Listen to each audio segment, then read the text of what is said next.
Assalamualaikum Adilcan, ekranıma hoş geldiniz. Aleykümselam, hoş buldum, rahmet. İstanbul'da hayat kandarak kitodu. İstanbul'da hayat normal ketaverdi, Xudoning rahmati bilan. Adilcan sizni ekran taklif qilishimdagi sabab Facebook'da sizningki xabaringizni yana bir mazgil yo'qolib ketganligingizni, ya'ni İstanbul'daki soqchixonalarniki sizni tutib ketgani qatorliq bir turli hikoyalaringizni oldik. Shularni o'z og'zingiz bilan so'zlab beramdikin deb bir hayot hikoyalaringizni biz bilan o'rtoqlashamdikin deb ekranimni taklif qildim. Bo'lsa suhbatimizni boshlasak, aldi bilan o'zingizni tanishtirishdan bir boshlab boqindik. Bo'ldi, rahmat. Mening ismim Adil Abdurahim. Sharq Turkistondagi Aqsu viloyat Baynayisidan. Men Turkiyaga 2013-yili 7-oyda keldim. Kelgandan beri Turkiyada shu tijorat bilan shug'ullanib o'tdim. Urumchiga 2017ga qadar Urumchiga mal soldik. 2017-yilgacha oilam bilan ko'rishib turdik.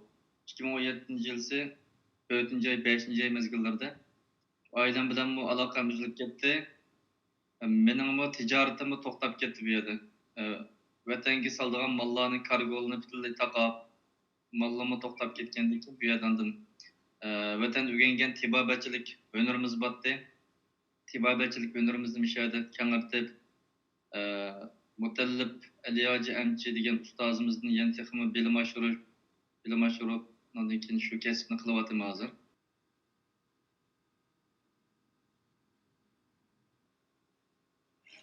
Adilcan, qachondan boshlab yo'qolib ketdingiz siz? Men 2020-yili 1-oyning 30-kuni kech soat 10:30 atrofida uyga kechdan vaqtni yeb uyga kirishim bilan kaynimdan soqchilar kirdi. 10 minut o'tmay soqchilar kirib, sening ustingdan shikoyat bor, seni olib ketamiz. Kiyimingni kiy dedi, shu kiyimimni kiyib ketdim.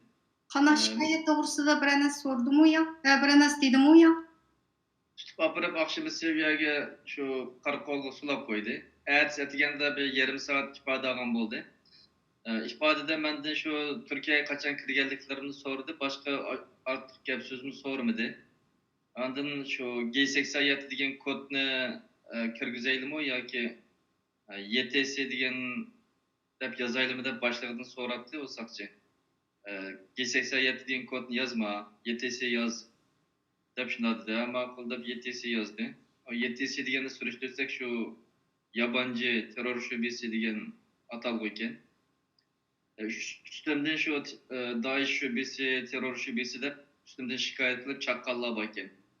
Şu sebepten tuttu beni. Şunun olan Çatalca'da 9 gün durup kaldım. Bu yerden İzmir'e yötkep ketdi. Urtuqo'nun bağımı dep soraptı. Yok depti mi? Desem başka 5-6 Uygurlar'ın hemsini Kırıklarlı'ya yötkep ketip, beni yalnızlam İzmir'e yötkep ketdi. İzmir'de 50 gün bu yerda turdim. Aldı keyin olup 65 günde çıkkan boldum. Siz demakchi bu yerda endi siz hech qanday qo'rqitqanlarim yo'q deganligingiz uchun sizni Izmirdagi ko'cha idorasiga olib ketdi. Shundaqmi? Yolg'iz faqat siznilam? Meni yalnızlam. Ben baksam bu yerda başka Uygur mu yokken, yalnız menlam bakenman. Ben qo'rqitqanim yo'q deganligim uchun olib ketdim, yani 100% mutlaqlashtirolmayman yana.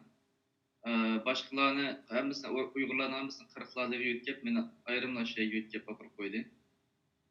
Bulto Zinnatgul Tursun ismli bir Uygur qarindishimizni shu İzmirdan Xitoyga qaytarilib ketgan.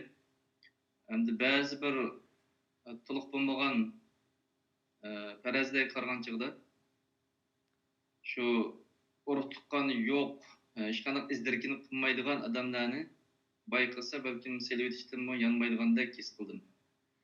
Men bu gaplaringizni hozir shundoq his qilyapman. Navoda kerak shundoq hech qanday tanishim yo'q deysam jimjit topirib shu qaytaradigan yerga qaytaradiganға qozonmasadigan gap o'xshamaydi. Şu Çatalca'da 9 gün kaldık. Birinci kıtımda bizim tutkandakiler adam şu Çatalca'da bir kıtım apırdıkken üyedin. Her kaysi Türkiye'nin her kaysi vilayetlerdeki göç idaresi tarqıtırken tarqaqlaştırıcı.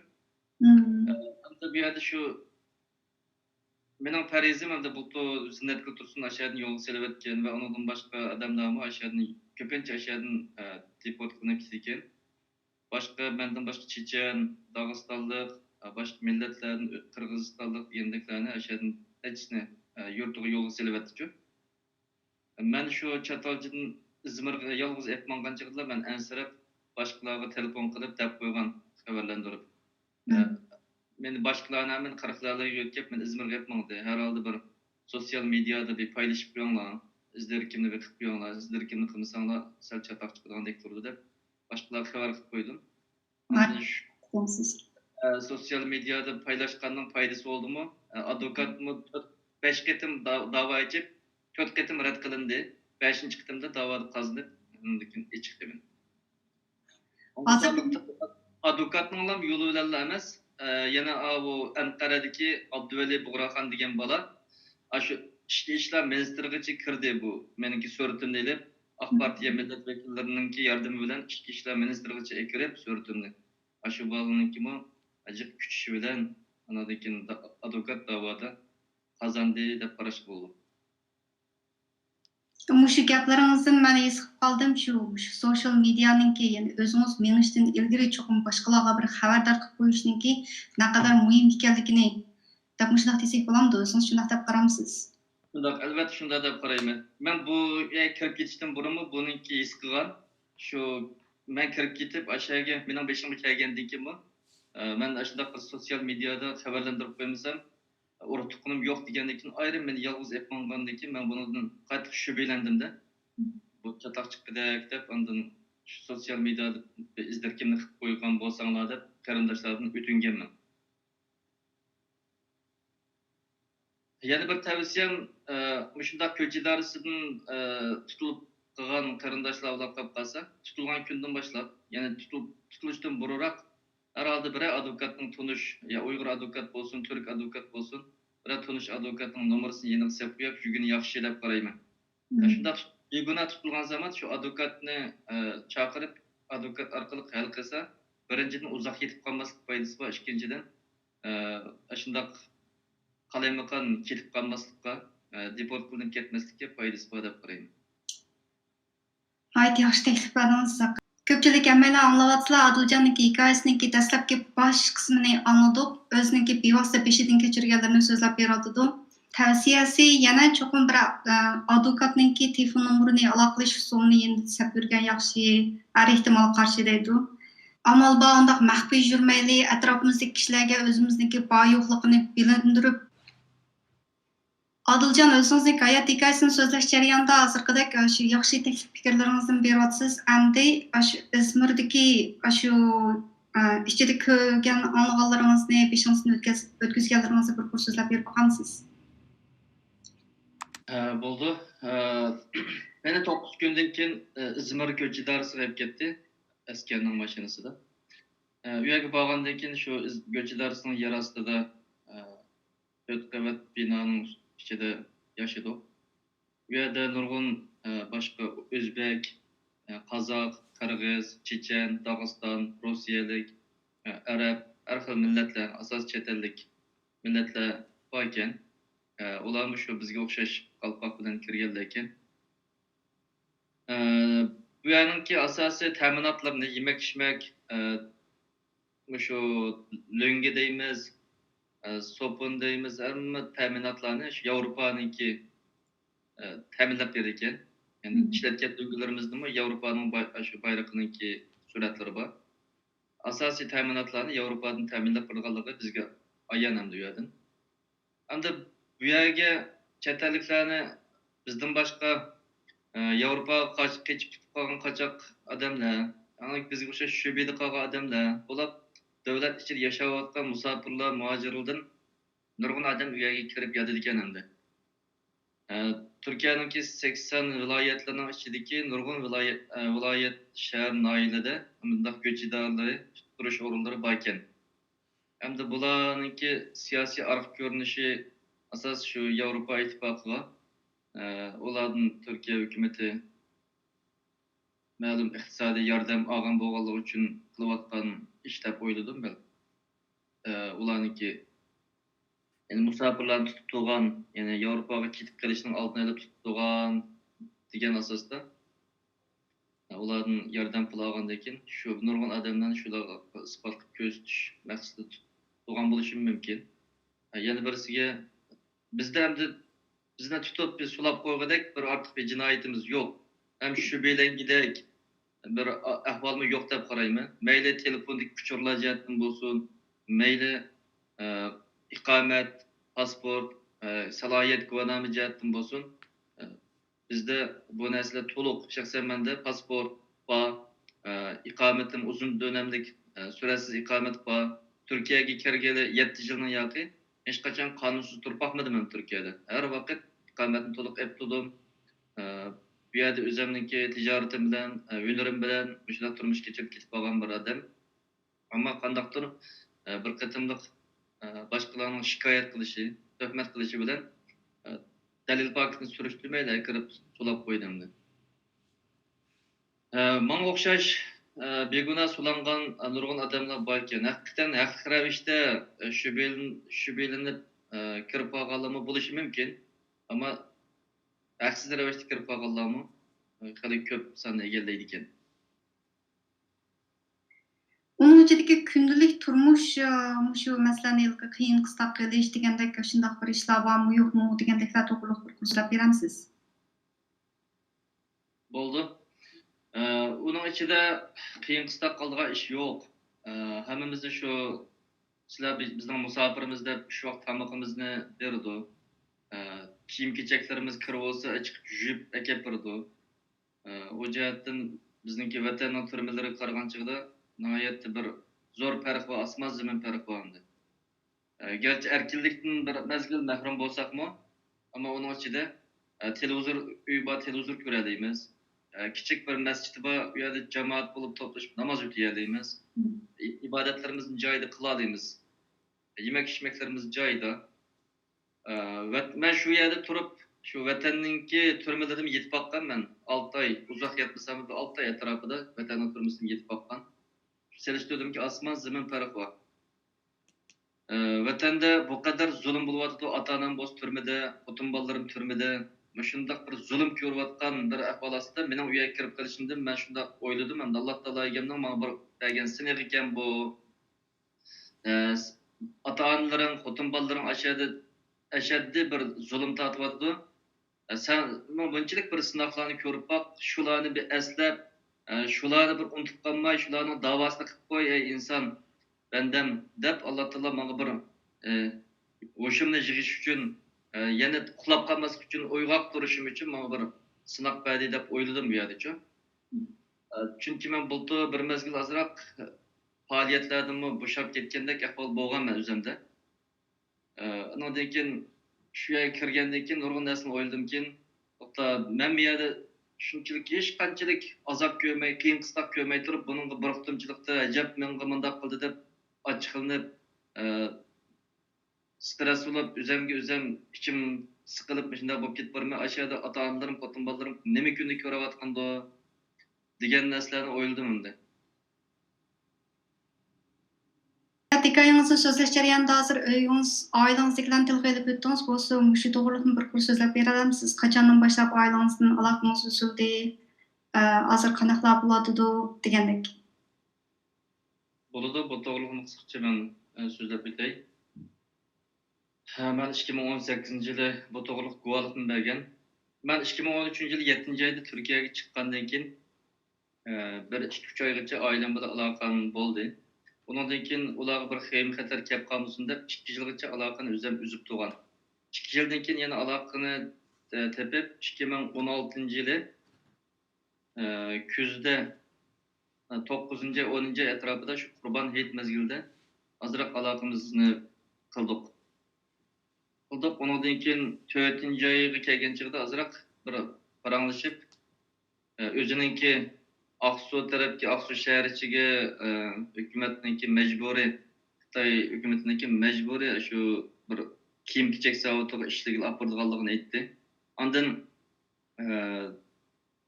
tug'maslik uchun uzuk soldirib o'tishninki majburlab uzuk soldiradiganligini aytdi. Shunday qilma deydi deb. Amal bor qarshilik bildirib üzük saldım mı?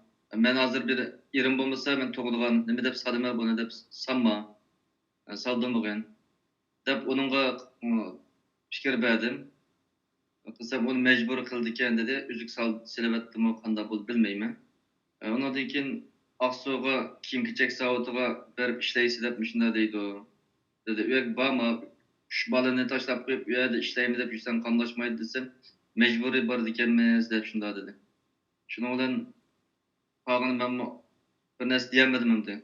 O mejburiy ekitimiz degan bo'lsa, uni men bu yerda ming borma deb deganning ahamiyati yo'q ekan. Qolgan o'zing bilib shu yerning sharoitini o'zing bilgandan keyin o'zing bilib bir ish qil dedim. Keyin shu vaqtincha aloqamizni uzib turayli dedi. Shu yo'qolgancha 2017-yili 5-oyda aloqa çok üzüldü. Şu üzülgençe 8. ay bo'lgan chig'da men yana chidamay aloqasini qilib boqay deb izlarini qildim. Faqat aloqasini ololmay ma'lum biraylardan aloqasini surishtirdim. Surishtirsam, dadangizni cho'ng maktabga olib ketdi. Ayolingizni kichik maktabda tarbiyalanyapti deb shu gapni qildi. Men Çok shuni kichik maktab deganlar shu tarbiyalash o'rinlari degan gapmi, lagerlarmi? Ben şundan his qildimki, dadamni turmaga olib ketgandek tushundim. Ayolimni shu tarbiyalash lageriga olib ketgandek shunda tushundim endi. Shuning bilan men buningga endi qanday qilsam bo'lar deb o'ylanib 2017-yili 8-oyda bu ahvoldan xabar topdim. 2018-yil 6-oygacha men sukut tutdim. 2018-yil 6-oyning 3-kuni ondan oxiri sukutni buzib, men guvohlik berish faoliyatiga birinchi bo'lib guvohlik berish faoliyatiga men chiqdim. Chunki men chidamadim ailemniki bu kadar aloqasi uzilib ketgandan keyin men bundaq aloqamni ayolim bilan oila bolalarim bilan aloqa qilmasam, bularni hech qanday xabar olmasam, nima bo'lib ketib qolganda bo'ladi deb faqatlam kelayotgan har xil shum xabarlarniki ta'siridan men oxiri sukutni buzishga majbur bo'ldim. Ondan burun hech qanday oshkora medialarga, rasmlarga tushib chiqib boqmagan. Ama 2018-yil 6-oyning 3-kuni men guvohlik berib o'tirg'a chiqdim. Onun aldıda benim şu İstanbul'dan ma'lum bir casusluk qildigan bir kishi meni suratga tortib, meni rasmga tortib yo'llab berib o'tgan ishi bor Xitoyga. Men mediaga chiqishimga sabab bo'lgan narsamiz shu endi. Uningdan burun suratım yo'linib ketishdan burun men mediaga asos jihatdan chiqmay kelgan. Suratimning yo'linib ketganligi mening xabarim bo'lg'achqa baribir meni chaqirganda chiqib yetkazib bo'ldi Xitoyga. Hamda sukut qilib o'tirgan o'zimizni bu yushirib o'tirgan yer qolmadi, hamda chiqay deb mediaga chiqib guvohlik berdim. Hem guvohlik bergach boshqa qarindoshlarni guvohlik berishga taklif qildim. Meni guvohliklarimni arabchaga, inglizchaga tarjima qilib har xil tillarda tarqatgan bo'ldi. İstiqloldan e'lon qilgan. Men guvohlik bergandan keyin 10 kundan keyin Xitoy istixborotiniki bir odami meni WhatsApp'dan qo'shibdi bir kun atigini. Şu qaynonamning suratini, bolalarimning suratini yo'llab qo'yibdi. Andan keyin meniki ismimni chaqirib, falonchi Adil qari bormisizlar? Ma tundinglanmas suratni deb shundoq suratni yo'llab, bolalarimning surati bilan qaynonamning suratini yo'llabdi. Bizning shu yezidagi shu uyni tortib. Shuning bilan bu ovozdan, bu suratlardan ko'rib, men bir shumliqni his qildim, sezib yetdim buni. Sonra sen kim, nima odamsan?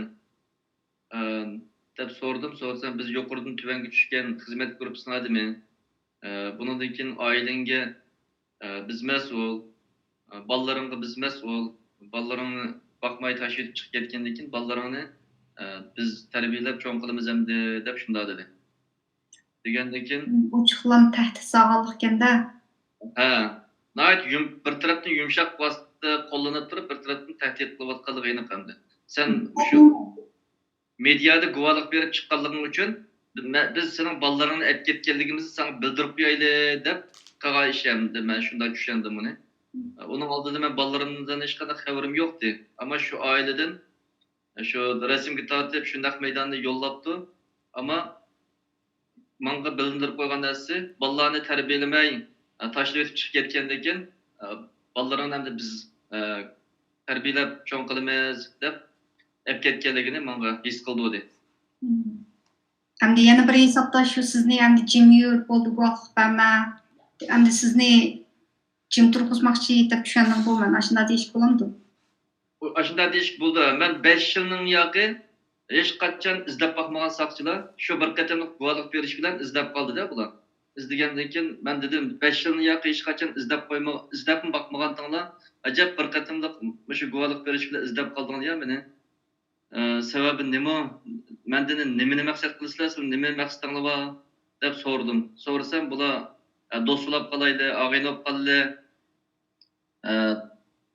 Chiroyli bunda bir yanıldı iqtisodiyotni qilmasa bizga iqtisod desanglar iqtisod beramiz ancha muncha puldan qiynalmaysizlar kelgusida mashinanglar bo'ladi biz nimaga borsak Turkiyaga bora olamiz biz Turkiyaga borsak mashinanglarni haydab oldimizga chiqsanglar mehmon bo'lib aloqani bo'lib o'tamiz deb shunday chiroyli yumshoq gaplarni qilib menga bir muncha aldash hiylasini ishlatyotdi. İşletkendan keyin ben dedim sizlar xotirangni jam qilinglar men millatimizni setib yeydigan naqasanglarga ishlab millatni setib bundaq foyda qilib pul tepib yeydigan bundaq ko'rib qolmanglar meni dedim desam voy biz sizni millatni setingdimi o bu deb işte gapda bak ustadlik qildi ekan endi ustadlik qilib oldin uchishib oldi Oilam bilan nemisini yotib undaqlarni ko'ra olsang bo'ldi. Unda değişme aklımız geldi ya onu desek mi baribir o maksat yetkili olmaydı. Belki onun aldan kalksa biz çıkıp yetip gelişimiz mümkün de. Ondak adamlar kesbi adamlar bizge kandak takabül duruşunu, kandak yeni mikir işletişini belirdi. Bizden faydalandı ki bizge fayda yetkizmeydi olaçı. Maksat sizni o'zlariga ishlatgizmoqchi ekan, shunaqmi? Şu nayet yerin gapini qilib aldatib qo'yadi. Shunda nima qilsak, do'st bo'lib qolsak, deb shunday gapni qildi, shundan ben bu narsani şu ovozlarni, şu yozilgan xatlarni darhol mishadagi bizning dernek boshqarmamiz Hidoyatullo hojimga ko'rsatdim. Bu shunday mishtaq uchur keldi menga bu guvohlikni bergandan keyin. Menda ish bo'ldi deb men şu üzerine birden bir işindiğen adamım deb qarab şu Hidoyatullo hojimga ko'rsatdim. Ko'rsatsam bo'ldi buni o'chirib o'ting, shu o'tin qartizimni tikib o'ting. Ben bu numarını yazıp alıp ben soruşturup bakay degan bo'ldi. Bo'ldi deb ben onu şu kartizimni tıkıp ettim. Ondan keyin onu da alaq uçurma bo'lmadi, ama o adamның qandaq adam ekanligi Hidoyatullo hojim o to'g'rilik menga bir xabar bermedi. Yani o numarını Başı sözleşken Kur'an qatillar hamsi juyatаңызмы? O keyin juyilib ketib qoldi telefon sistemini yangi ishlab tozalab turgan bo'lgandan keyin uni davomli saqlab qo'yilmay ekan. Undan keyin bu Abduvali Ayubniki o'rlashtirish bilan BBC'niki muxbirlarimiz ziyoratga kelgan bo'ldi meni. Shu vaqtidami muxbirlarimiz shuni so'ragan, shu senga shunday tahdid qilgan, senga shunday gaplarni qilgan shu istixborotniki, shu ovoz nimasi, ovoz diskisi yozgan xatlar bormi, bo'lsa biz birini qilgan bo'lsak debdi. O narsalarni saqlab qo'ymoqchi ekanman-da. Şunun bilan onu ko'rsatmay qoldik. Shu Hidoyatullo hojim bo'ldi buni bilan bek ko'p paranglashib qolsangiz sizni beka nima qo'ydi. O'roq qilib qo'ymasin, qalayimkan gap sizni nima ketmasin, qaymoqtirib ketmasin, ham yaxshi juyuting dedi. Ammo qilib juyatganman shu. Shu bo'lmay qoldi. Saqlab olish kerak emasmi? Shu sizning qo'lingizga kelgan ish menga o'xshash kelgan. To'g'ri. Saqlasam bo'ldi, buniki dastlabda ikki qatimlam ovozli gap qildi. Ondan keyin men o vaqtida damalliq ovozli gap qilmay o'zimni yana yushirib xat yozdim men. Men xat yozib turib olgandan keyin u mendan ovozli gap qilishdan voz kechib xat yozdi. Keyin endi men buni bir gap deb baqay deb ovozli gap qilib baqdim. Gap qilsam bu ovozli gap qilib unimadi. Ovozli gap qilinmagandan keyin ozroq tillab baqdim buni. Qilsam ovozli gap qilinmay shundaq ilgarilik qilib chiroyli gaplarni qilib turib oldi. Turgandan oxiri bundan hech qanday bir nim bo'lmagandan keyin sada bir gap elish imkoniyati ega bo'lmagandan keyin men juyatdim uni boldilar, akademika o'zimga bir ish topmay deb juyatgan uni. Bu siz yüz bergen bu iş mening beshimga kelgan. Men mana shu uçurlarni topshirib olgan, lekin birinchi qatimliq uchurimdan men darhol saqlayib udul Twitterga chiqib yo'llagandim. Onun hikayesini men keyin ayrimlab beray. Burungi videolarimdan bir so'zlab o'tdim. Türkiye'de yana biz menden başka nurg'un qarindoshlarım var. Shunda izlaganligidan xabarim bor. Shunda izlab qoldi. Men deb bilsam, dastlab o'limi ansirab sal kitob o'qamsin deb demaydi ekanda. Men bu ishda beshiga kelganda atrofimdagi bolalar degandiki bir ish kelgan, o'zidan shundaq ishning beshiga kelganligini dedi menga uchun. Oy menim izledi, menga bu ishda uchirib qildi, uni dedi, buni dedi deb shunday gaplarni dedi. Hatto men bilan bir yutliq bir og'ilamning shundaq izlab uning bir muncha gaplarni qilganligini, shu ovozlarni hamma menga yo'llab bergan turma kiritish oldida. O turma kiritgan telefonimdan hammasi yuzilib ketdi. Shu bolani shunda qaymoq turib, shunda qalaymoqan gap so'rab, uni deb, buni deb qilishdi bor. Bunda avval jiq Turkiyada. Ashundaq ahvollar yuz bergan chog'da qanaqa qilish kerak to'g'risida men bir ikki og'iz gap qo'shib qo'yay bu yerda. U bir isbot, bizga qilingan tahdidlarninki bir isboti. Shunga shunday ishlar yuz bergan chog'da hargiz o'chirib o'tmay, saqlab qo'yishini. Adiljon, siz shu guvohlik videosini ishlagandan keyin, andan keyin saqchilar siz bilan aloqalashib, andan keyin bolalaringizniki xabarini berdi, shunaqmi? Shunday.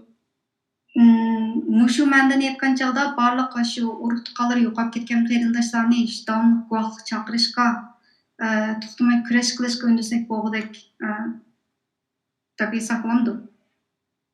Bu nəhayət yaxşı bir sual oldu. Ben bu şunun doğrusu bir sözleşimde yani düşendirip qo'yishni loyiq ko'rgandim. Men o'zim ixtiyorligim bilan guvohlik berib chiqqandan keyin mening shundoq izlash, bunday ishlar bo'ldi. Uning menimdan keyin Abdurahmon Hasan öy berib, har bir odamning guvohlik videosi deb tarqatib, hozirgacha guvohlik videolar davomlashyapti. Bu nəhayət bir yaxşı iş bo'ldi. 2018-yili portlash xarakterlik dunyoda xalqaro Uyg'ur davosi shu guvohlik berishlar, ko'p qatimliq namoyish qilishlarimiz orqali nəhayət yuqori ovozga xalqaroniki ovoziga erishdi deb qarayman. Mening bir tavsiyam, masalan bu sosyal medyada, Facebook'ta nəhayət ko'p munozaralar bo'lyapti, hammamiz ko'ryapmiz. Davanın altın qatarda ketib qolgan sanoqli qarindoshlarimiz bor. Amerikada, Yevropada, Turkiyada, har yerlarda shu o'zining vijdoni bilan, iymoni bilan bir vatan millatga bir kassanni qo'shsam bo'ladi deb ketib qolgan nurg'un do'stlarimiz bor, qarindoshlarimiz bor.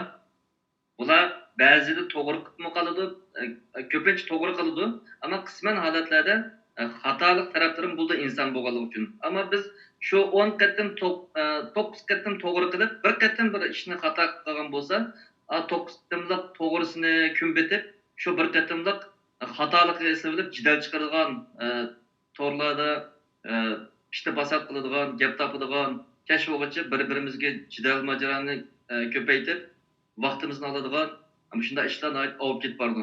Mushuning o'rniga, mushu hech ish qo'limizdan kelmayotgan qarindoshlar, mushundaq ommaviy shu tor sohasidan, sosyal medyadan foydalanib, Xitoyga ajallik zarb beradigan, kech-kunduz plan tuzib, o'ylanib, shuning bir Xitoyga qarshi turgan, Xitoyga zarb beradigan bir faoliyat bilan shug'ullansak, ya'ni bir-birimizga zarb beradigan emas, Xitoyga zarb beradigan faoliyatlar bilan shug'ullansak degan umidim bor.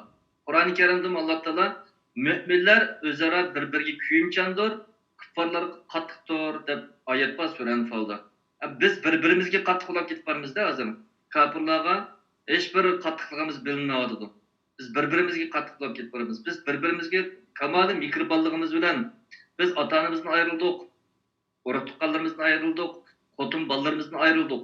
Biz bu muhojiratda o'zimizning cho'nglarimiz ota-ona o'rinda, aka-ini o'rinda, o'rtoq tuqqan qarindosh o'rinda ko'rib, bir-birimiz bilan mo'rga tirab, bu davoda o'tib chiqmasak bo'lmaydi-ku.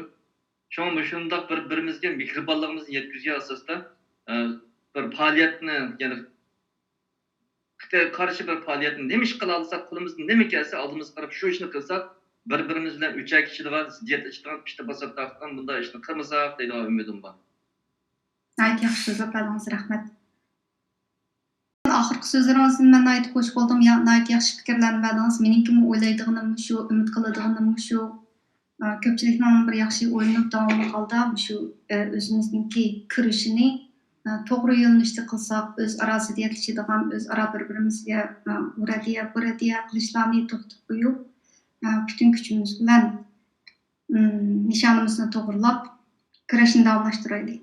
Adiljon, hayot hikoyalaringizdagi bir qismi sifatida bu beshingizdan o'tgan ishlarni hamda hozirgi oilangizdagilar chekayotgan azob-uqubatlarni tang shu ekranimda birlikda baholaganingiz uchun men rahmat aytaman hamda oxirgi fikr takliflaringizga alohida rahmat.